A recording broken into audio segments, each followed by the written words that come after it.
This is a no-nonsense practical guide to exploring language in GCSE English language. I'm making this because it's something people struggle with and for the simple reason that someone asked me to. So no waffle, here's 5 things that will improve your mark if you're exploring language, and I'll also tell you what you can do if you're stuck and how you can know if you're doing well. First up, look for the obvious features. They will be there. The exam boards won't have chosen an extract without language features, and the text needs to be accessible to everyone. There are about 600,000 people in Year 11 every year, plus a bunch of people doing resits, and the exam has, or should, be accessible and within reach to all of them. Here are the most common language features you will see with their definitions. Simile, describing one thing as like another, using the words like or as. Think simile equals similar. Metaphor, comparing two things by saying one thing is another thing. Alliteration, the repetition of the same consonant sound, often at the beginning of words but doesn't have to be. Personification, making things that aren't human sound as if they are. And imagery, visually descriptive language full of details of what something looks like. Or it can also be figurative language, such as metaphors and similes that are used to create a picture in the mind of the reader. These are genuinely the most common ones, but I want to add a couple of useful ideas. You'll often find auditory imagery, which is actually an oxymoron if you think about it, where you get a bunch of words connected to sounds, including onomatopoeia. If you're worried about spelling onomatopoeia, then consider there usually aren't marks for spelling in the reading section of a language exam. Personally, I always spell it out in my head, onomatopoeia. Animal imagery is surprisingly common in language exams. If you find it, explore why something is being described in the terms of a particular animal. There's often imagery connected to money or silver or gold. Usually that imagery is about value, preciousness, or possibly how exclusive something is. And it's also fairly common to be able to identify some sort of semantic field, which is another way of saying that there's a bunch of words connected to a particular idea, like war or medicine or hardship. Make sure you get these words on flashcards and revise them and practice identifying them. Having said that, you probably know them already because it's pretty hard to study English literature without picking up those terms. Second thing, avoid feature spotting.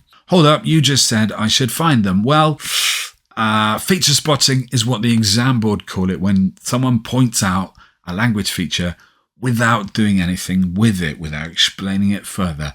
It's a bit like walking up to someone, pointing at a wall, and then walking away. It's just plain weird, which is to say, find your feature, then think about the keyword in the question, and explain how that technique brings whatever the focus is. Third, aim high. The AQA exam board has this written in the mark scheme. You must make sophisticated and accurate use of subject terminology.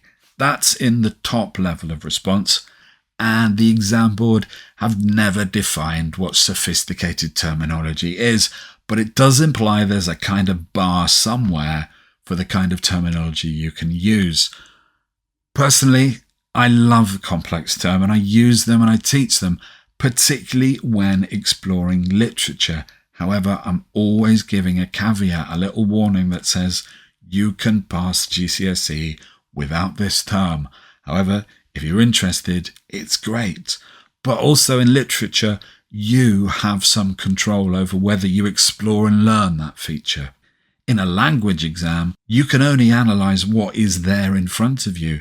If those techniques are not there, you knowing aposiopesis means leaving a thought unfinished is worth exactly.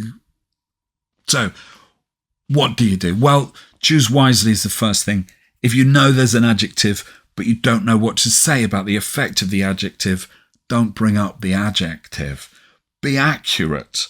That was the second part of the phrase, and that will carry you a long way. Despite writing the mark scheme the way they have, exam boards tend to say it's all about the effect. Sophistication also means knowing more than one thing and having a bit of complexity in your answer, exploring layers of meaning, or exploring two techniques with contrasting ideas will fulfill the top band. Exploring contrasting connotations with a phrase like the word golden is used metaphorically and implies a sense of value and appeal, forcing the reader to see that the character desires it. However, the word is something of a cliche and also gives the reader a hint that Mr. Fisher's views are somewhat nostalgic and maybe unrealistic or even unreliable. 4. Always link back to the question when explaining. If something is described as like a pouncing tiger, yes, say that the simile makes it seem fast, strong and dangerous, but don't forget, similes and metaphors, and personification is a kind of metaphor as well, they're all about drawing a parallel or a comparison. Link back to the original thing and say why that is unusual or unexpected, as well as what it reveals about the original focus of the question. If you always get stuck on explaining, and a lot of people do, the best thing you can do is explore the connotations of words in your quotations. Don't move on to the next quotation without it. I have snuck it into 3 and 4 because it's so important. 5. The effect on the reader needs to be included, but it's not really enough to just chuck the reader in next to the meaning. Something like this when you say, the word golden shows the reader it has value. Think of the effect on the reader as an outcome. What am I supposed to think or feel about it? All writing is about changing how someone thinks or feels, sometimes both. So explore that.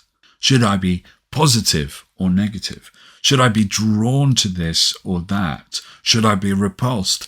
Is the feeling changing? Is it about feeling or is it about ideas? What idea is being introduced? 6. What to do if you get stuck. Let's imagine you're in the exam and your mind goes blank. This kind of momentary lapse happens to the best of us. If it happens and you've reread the question, do this. Look for the verbs in the given paragraph or section. Why the verbs? They're easy to spot. It's better to be right on this than wrong on another thing, and every other person who gets stuck is talking about adjectives that are probably actually adverbs anyway. Verbs tell the story of what's happening.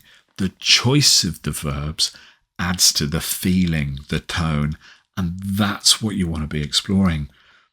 Don't forget that you can explore the connotations of verbs. That's 3 now.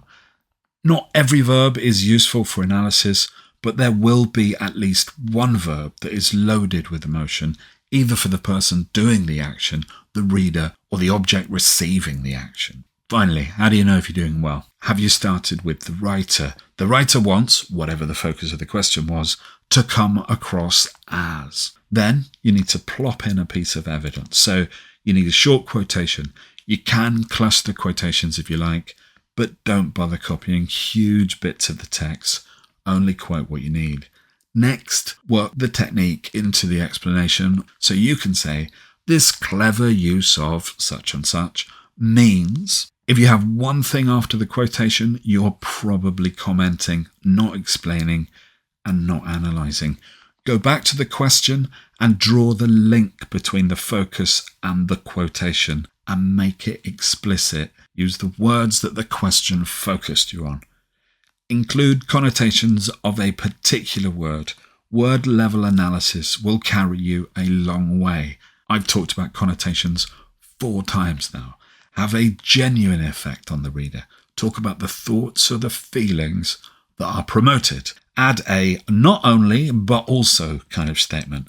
Not only does this word suggest whatever, but it also has undertones of. Do remember that each exam board has slightly different approaches to this, so check what you're allowed to comment on. Also remember that success in English language exams often depends on 2 things. Knowing what you get the marks for and getting the timings right. Make sure you understand those 2 points. I hope that was useful. More videos coming up, including one about why most people are wrong about pathetic fallacy. Please subscribe and comment on what else you want covered, and consider having a look at one of these videos.